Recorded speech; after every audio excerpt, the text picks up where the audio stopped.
Welcome to Ask Dr. Change. I'm Dr. Linda Ackerman Anderson. I'm happy to have you join me today to explore how to seriously uplevel your leadership and consulting to transformational changes, all through conscious change leadership.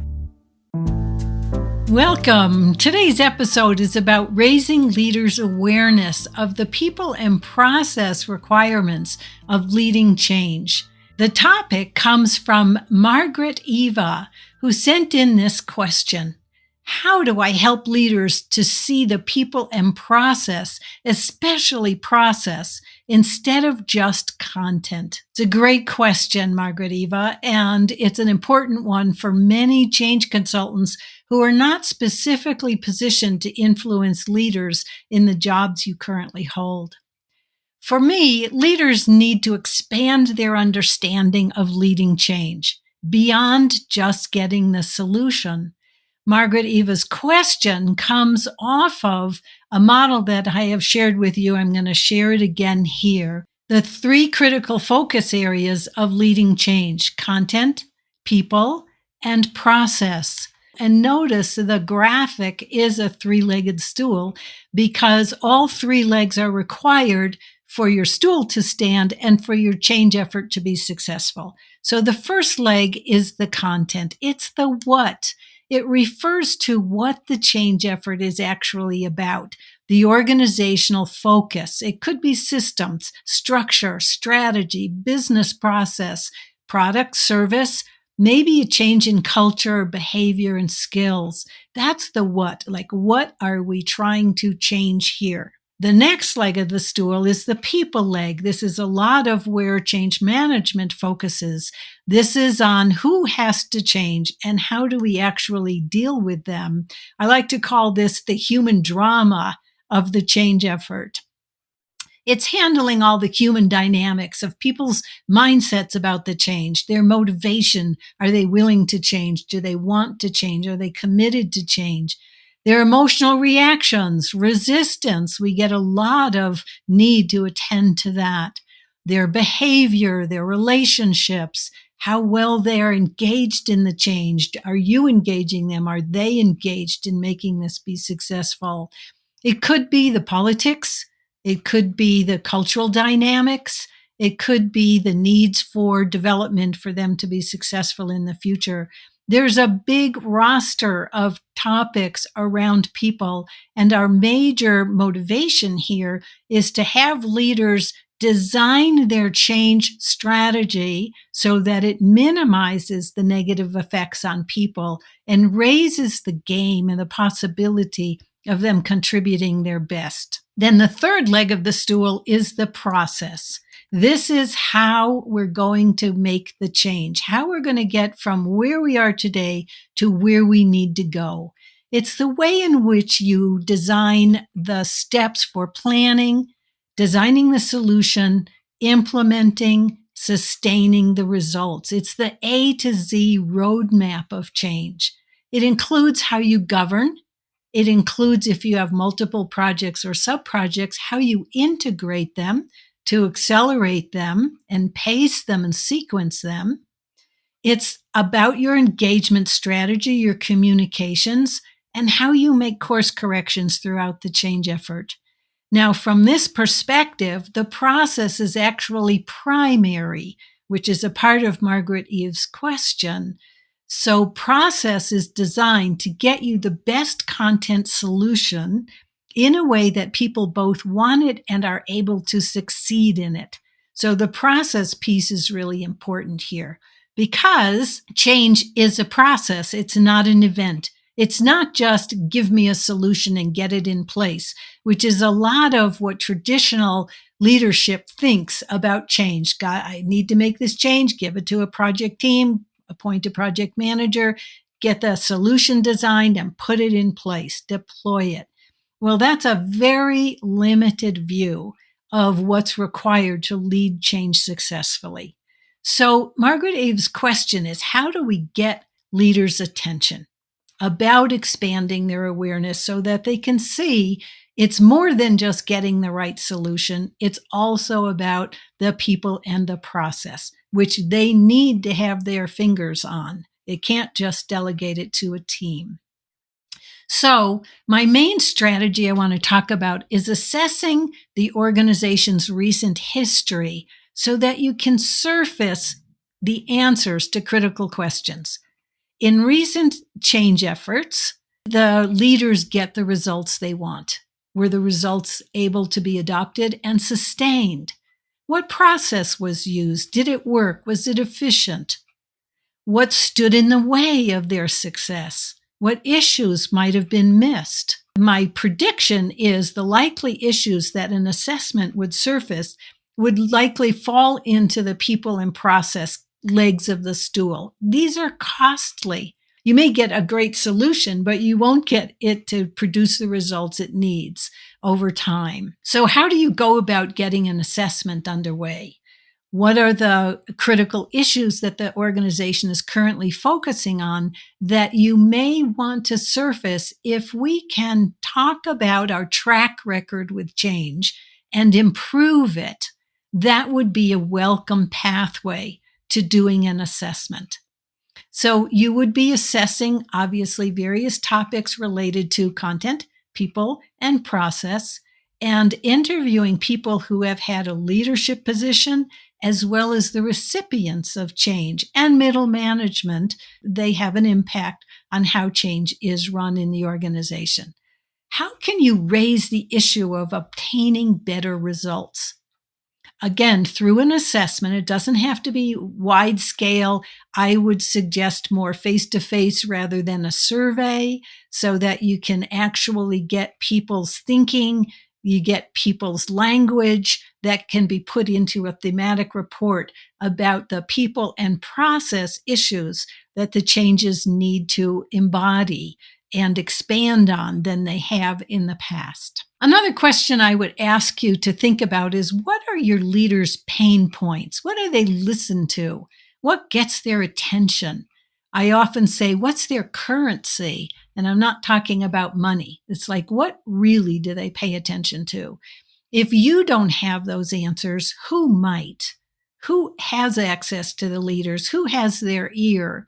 And do you have access to them to raise the particular possibility of strengthening the way in which changes are led in the organization? So, what are their pain points?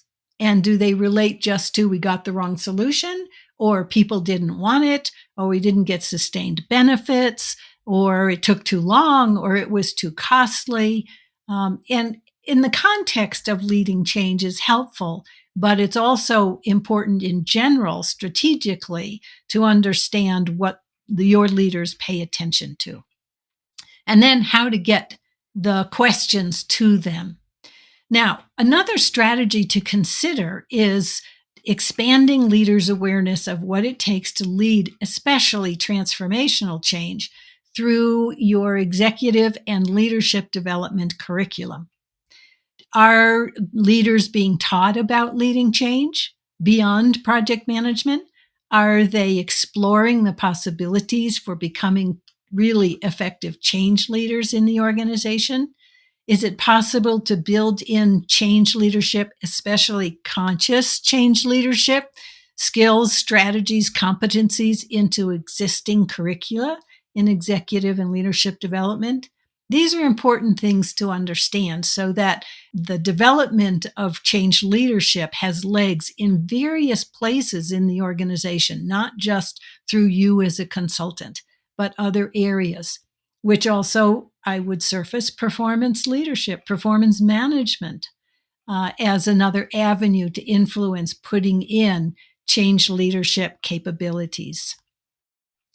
So, in attending to people and process, it's important to get the attention and engagement of your project managers and your change managers. How are they positioned? What do they pay attention to? Are they attending to process?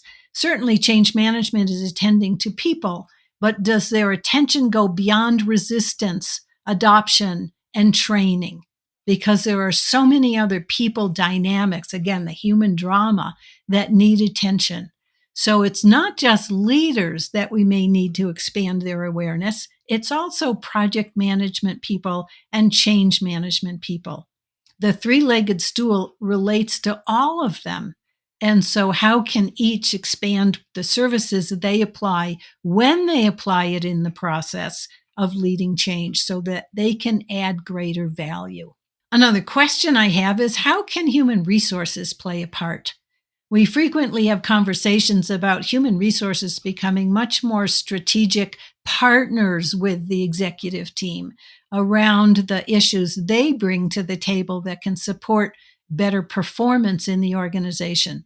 How about performance of change, performance of achieving sustained results, and then certainly the development of capabilities at all levels in the organization, from your employee base, your frontline supervisors, middle management, upper management, and senior management. HR can have a very strong play in how they can support the organization to do better with change, to raise its track record. And so, how can HR be helpful? And do they have the ear of the senior executives when major changes are being launched?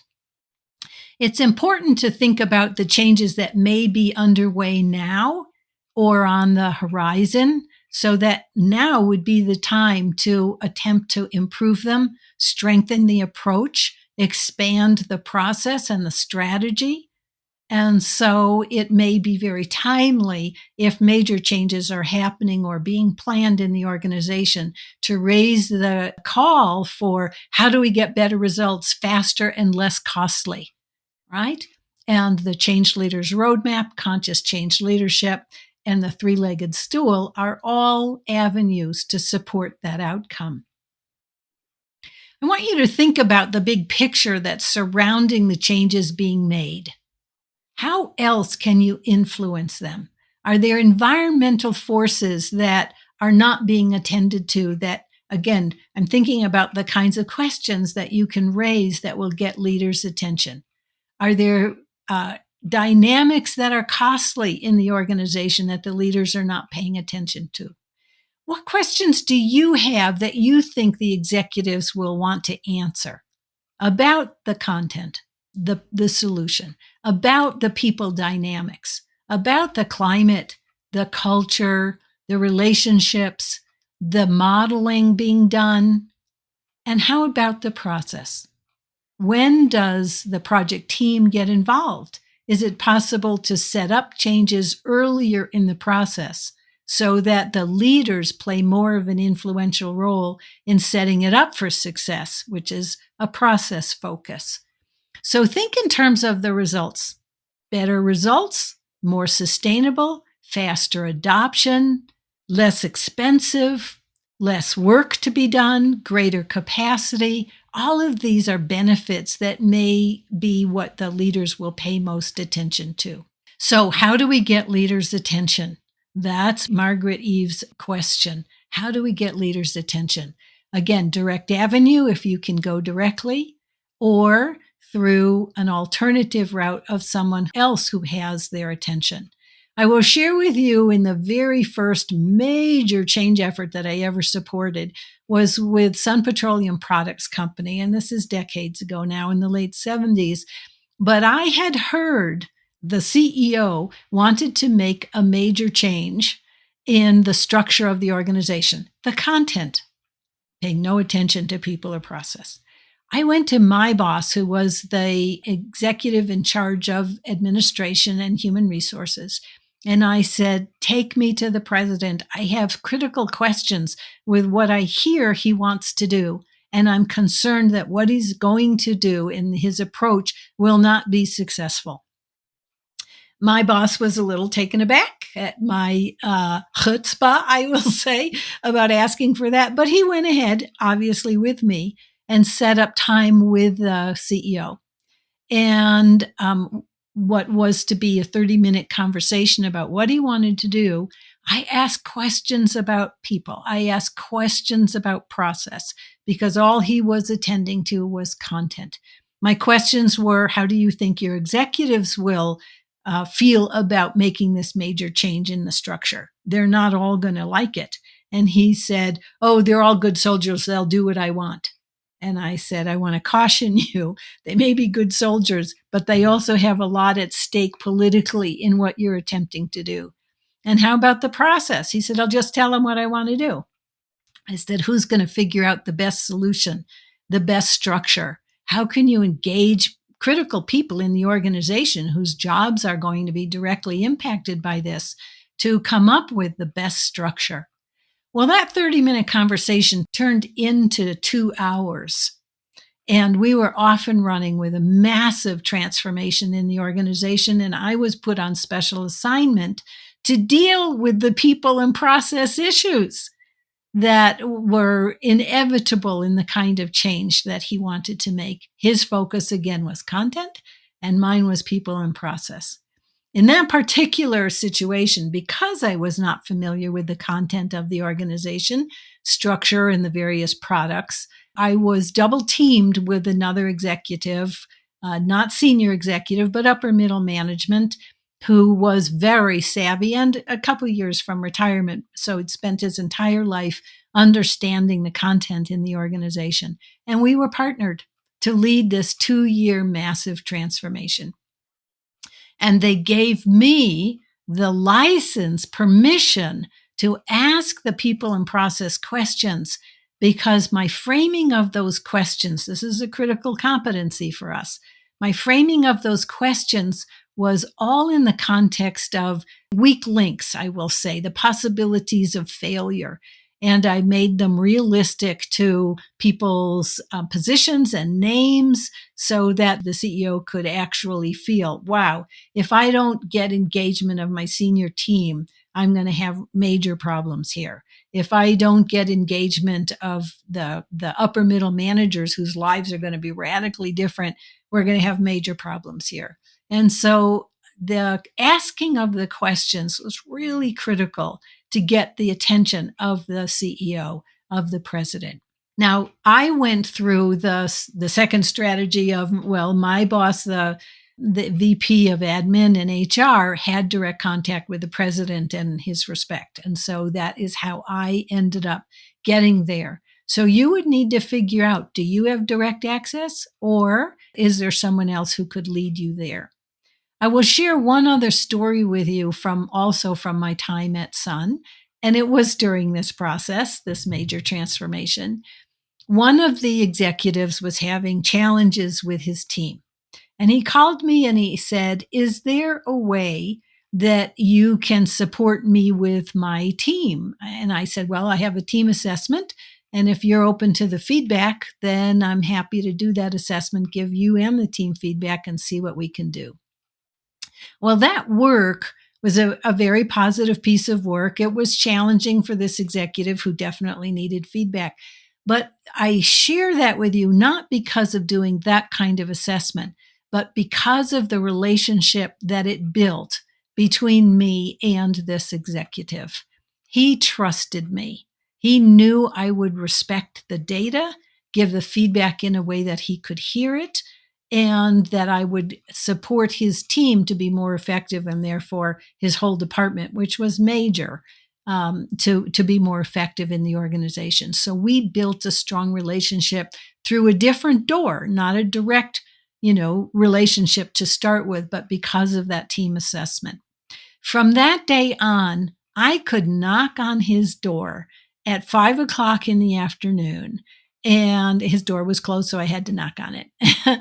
And he would invite me in and look at me and say, okay, what did I do now? And he was open to the coaching about people and process issues because he trusted me. So again, another strategy is, what other services might you apply that will build the kinds of relationships that will allow you to knock on the door at 5:00 and be able to provide guidance on the people and process issues that are showing up in that leader's change efforts or team or whatever.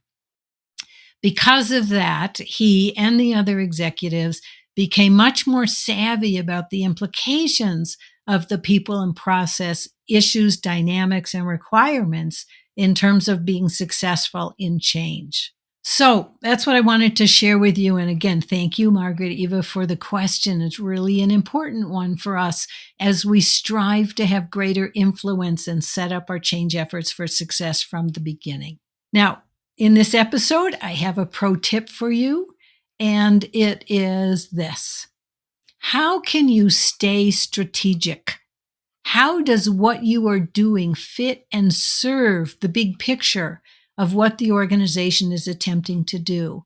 So often we get ourselves mired up in a tool, an assessment, a specific action, a detail, a tactic, and we're working at lower levels, administrative levels of change.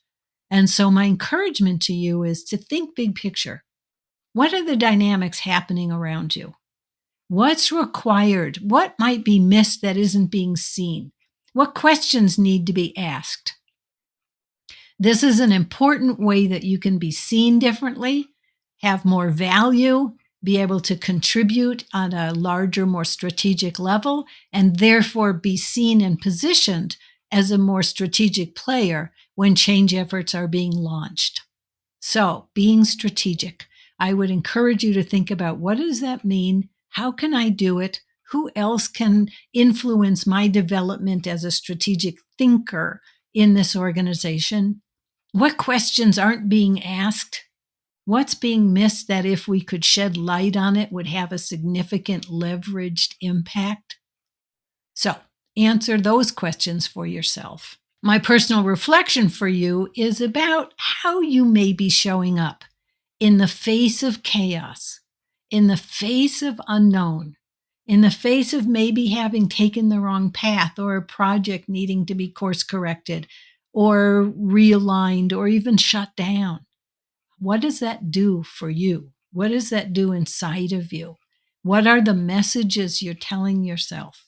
What are those internal voices saying? And how is that demonstrated in your behavior and your reactions out in the world when you're at work? How are you showing up? Now, the reflection there is, what's underlying how you're showing up? Is it fear? Is it concern? Is it being out of control? Is it competence? Is it not looking good? What are the underlying dynamics? What needs do you have that you want to make sure influence the way in which you're being seen? And so being able to be conscious of how you're showing up, your own mindset, your own behaviors, the way you're handling your relationships, the way you're handling your emotions or others' emotions, all of that is a part of way of being. And so how are you showing up? What is your way of being, especially when things are not going well?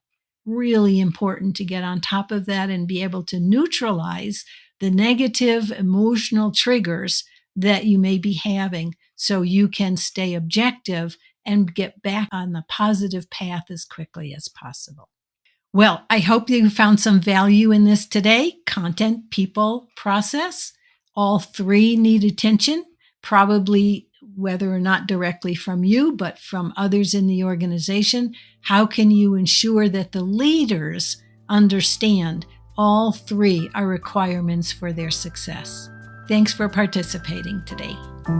Many of the topics featured in this podcast come directly from the Change Leaders Roadmap methodology, our world-class project guidance system for achieving sustained benefits from any type of initiative you may be leading. People who have listened to the podcast, read the Change Leaders Roadmap book, or attended any of our trainings have told us that they're interested in becoming certified to use the wealth of information in the Change Leaders Roadmap online methodology.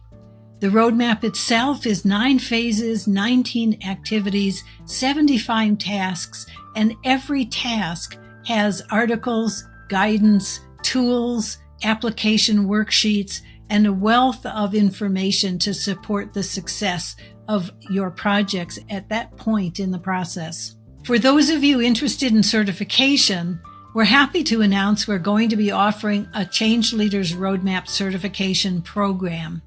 Prerequisite to that program is Leading Transformational Change, our online runway into conscious change leadership. For those of you interested in learning more about the certification program, please go to beingfirst.com/CLRM. I hope you'll look into it. Thanks for spending some time with me today. I hope you gained some valuable insights for your work. Please send me your questions and challenges by going to askdrchange.com.